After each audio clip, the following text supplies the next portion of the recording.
Kroger Tenderay Beef, no other beef so fresh can be so tender, presents Hearts in Harmony, transcribed.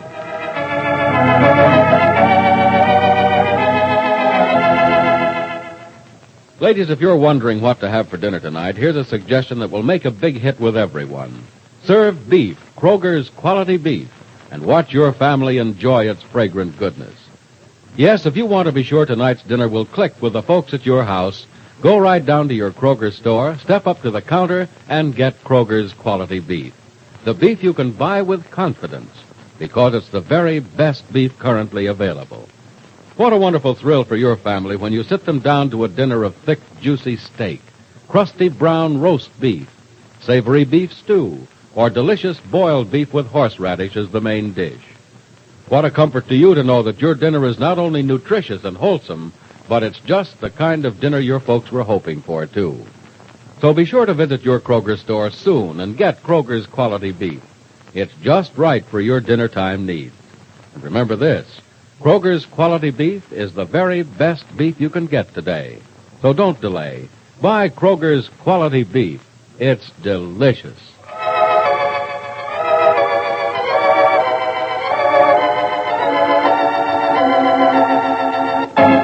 And now, Hearts in Harmony. When Jed Billings heard that the young man staying at Penny's house is the same young man accused of robbing Jeff Carney's grocery store, he was furious and went straight to Penny's home. He's ringing the doorbell now. Just a minute, I'm coming. Oh, hello, Jed. Come in. You bet I'll come in. What's wrong? It's that young fella here.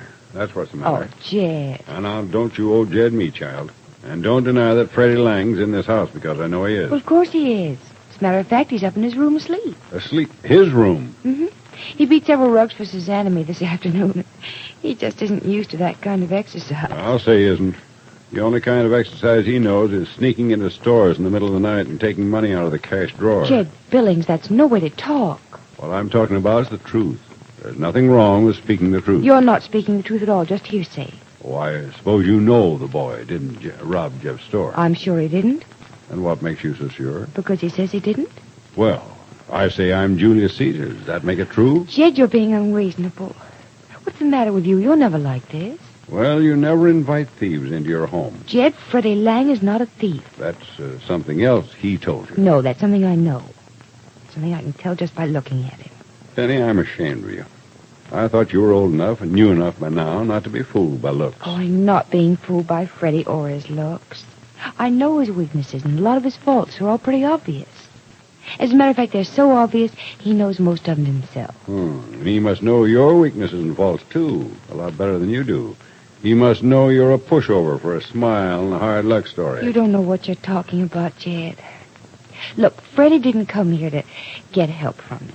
He came looking for Professor Rogers, his uncle. And Freddie didn't ask to stay here either. I offered. In fact, I insisted. You mean you think you insisted. I know his kind. They put words into your mouth, thoughts into your head, and make you do things you think you're doing of your own accord. Freddie Lang never made me do a thing. Well, no use talking. He's a bad one, Penny. And I won't have you victimized because of your kindness. I want him out of here right now. No, Jed. You going to force me to go to your mother about this? Oh, Jed, listen to me. Please listen. No, Penny. Whether the boy's innocent or not, there's a lot of talk going around town about him. Bad talk. And pretty soon the bad talk will be about you, too. That's what has me so worried. I don't say this Freddie Lang is going to hurt you. I say you're going to hurt yourself having him here. How is it going to hurt me, Jed? You know how, child. Folks that don't understand are going to start saying things about you. Then, first thing you know, your friends are going to start wondering. And one of these days, you'll have people who used to go out of their way to say good morning to you, crossing to the other side of the street when they see you coming down the sidewalk. Good. Good? What's good about that? Because it'll tell me very plainly who my friends are, if I have any at all. Child, I think you're nearly impossible. If I didn't love you as if you were my own daughter, and if I didn't understand you for the right thinking, straight thinking young woman you are, why, I'd say... I know, Jed, you'd say I need a spanking. Yes, and somehow I think you do anyhow, just on general principles. Oh, Jed, look, do something for me, will you? What? Not fuss at me for keeping Freddie here. You're going to find out very soon that he didn't rob Carney's store. And then you're going to be sorry you called him a thief. I didn't call him a thief. You did, too. Well, I was just repeating what others told me. Well, then there's part of your proof. That's how the word got around in the first place that Freddie had robbed Carney's store. First, somebody thought he did. Then somebody was fairly certain that he did. Then someone was positive, and now you hear, I suppose, that the police have proof. Yes, that is what I hear. Well, I tell you it's not true. That's the straight truth from the police department itself. Professor Rogers told me so. And Johnny's gone down to talk to a captain somebody or other. Oh, that young fellow, Captain Harlow? Mm-hmm. He's just been appointed a captain. Yeah, fine man, Harlow. Mm-hmm. Used to know him when he was just a kid himself, getting into all kinds of trouble. Like Freddie? Yeah, like Freddie, I guess. Child, I don't know what was the matter with me coming over here like a storm and wanting you to rout this poor boy out in the street. It wasn't meanness, Penny. I hope you'll believe that. I know it wasn't anything of the kind, Jay. You were just looking out for me. You mind? No, why should I mind? In fact, I'm flattered that you think I'm still young enough to need looking after. We all need looking after, Penny, no matter how young or how old we are. Somebody should have been looking after me, and I wouldn't have dashed over here and made a fool out of myself. Oh, you didn't. No? Well, I think I did. But I guess you'll forgive me, won't you? You know I will. Yes, of course I know you will. I know what a big heart you have, child. It's too big, really. You're too generous a lot of times. Maybe that's why I came running over here the way I did. I'm just afraid that one of these days you're going to get hurt trying to help somebody. And believe me, Penny, that's the worst and most painful hurt in the world.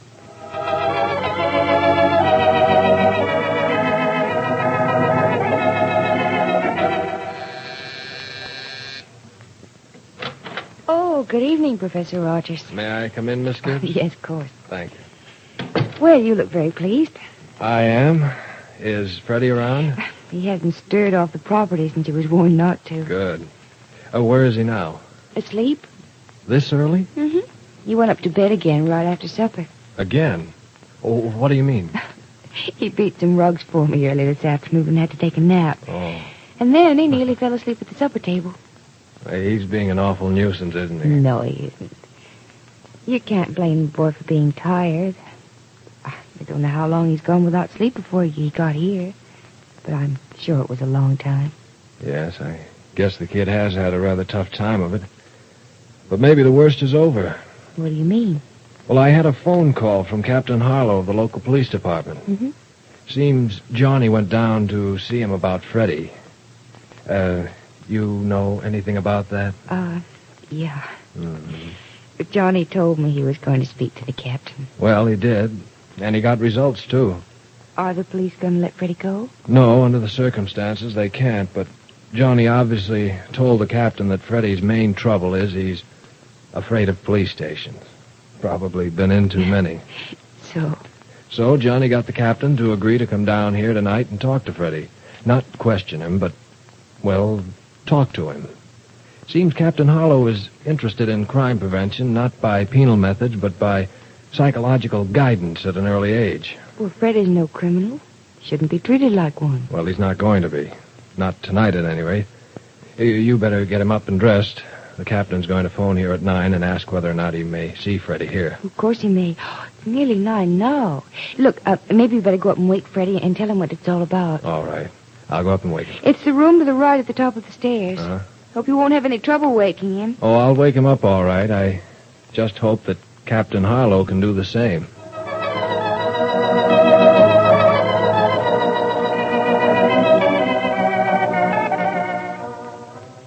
Won't you sit down, Captain Harlow? Freddie will be down in a minute. Thanks, Miss Gibbs. I will. I wonder if Johnny Keith told you everything you need to know about the boy, Captain Harlow. Well, he told me very little, Professor Rogers, but I could gather a lot from what he did say. This fellow Lang is obviously a misguided youth. More accurately, a young man who's had no guidance at all. Well, he hasn't told us much about his background yet. No, I thought he was your nephew. Oh, well, he is, technically. His mother was my sister, but she was somewhat older than I, and, well, I was a small boy when she left home. Not even my parents heard anything of her until she died several years ago. I see. Sorry, I had to force you Oh, to... that's perfectly all right. It'll help you, perhaps, in judging Freddie. Excuse me, but maybe if I no, left... No, Miss Gibbs, please don't go. I think the captain can learn a great deal about Freddie from you. Yes, I would like to ask you a question or two, Miss Gibbs. All right. Does the boy seem to have any training whatsoever? Oh, yes, a little. He seems to understand there's a difference between right and wrong. And he'd like to do only the right things, but he doesn't seem to know where the line between right and wrong is drawn. But he has a leaning toward doing the right thing, sort of inherent sense of values. Yes, I'd say so. He tries to be hard, though, Captain Harlow. He has a very bold front, but underneath he's just as soft as a child. Terribly afraid of almost everything and everyone. Of everything and everyone but you, perhaps. He doesn't understand me, Captain. In his own words, he thinks I'm nuts. Why exactly? Because I trust him. Uh-huh. I see. He's obviously never met anyone who trusted him before. No, Professor Rogers, but perhaps not without reason. You mean he isn't exactly honest himself? No, I don't mean that. I mean he's probably grown up with a group of dishonest people. I see. It's a thief, Professor, who's most afraid of being robbed, and a liar who's most wary of the truth. Well, I firmly believe that if Freddie were shown that he was being trusted, there'd never again be any cause to worry about him. Well, I don't believe that firmly, Miss Gibbs, but I think there's a chance of it. Do you, Captain Harlow? Yes, there's a chance of it. Many an already hardened criminal has been brought around to a place in society again, but our main job in this isn't to worry so much about Freddie Lang's future at the moment. No? No, Miss Gibbs. Much as I'd like to think that I'm just going to have a little talk with Freddie, actually, I'm here to question him on the robbery of Jeff Carney's store. And find him guilty or not guilty? If he'll talk to me. Oh, he'll talk to you, Captain. He promised me he would. Good. Then if he's not guilty, his future's in your hands, Miss Gibbs and Professor Rogers. But if he's guilty, a good deal of his future may belong to the state.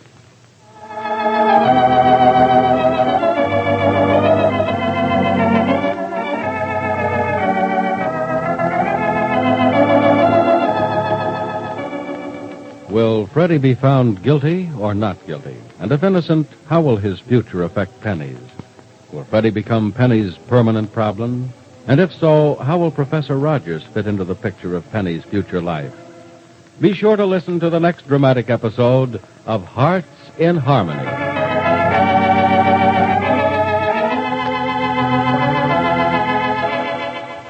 Friends, here's an item to put at the very top of your shopping list. It's Kroger's Quality Beef. Yes, ma'am, Kroger's Quality Beef. The very best beef you can get today. The beef that's deliciously tender and juicy. Kroger's Quality Beef has what it takes to make everybody who sits down to your dinner table feel like a very special guest. For you see, Kroger's Quality Beef gives your dinner an extra special air. It's so fragrant and flavorful that it turns what would be an ordinary dinner hour into a wonderful occasion. So treat your family to a classic meal they'll long remember. A meal that's flavorful beyond belief, because Kroger's Quality Beef is the main dish. Maybe you'll want to serve a crusty, brown, juicy red roast of beef that nestles in a pool of its own rich brown juice. Or maybe your family would prefer a piping hot steak, gloriously thick and just chock full of delicious flavor. But rest assured, whatever cut of Kroger's Quality Beef you serve, it's bound to be wonderful eating.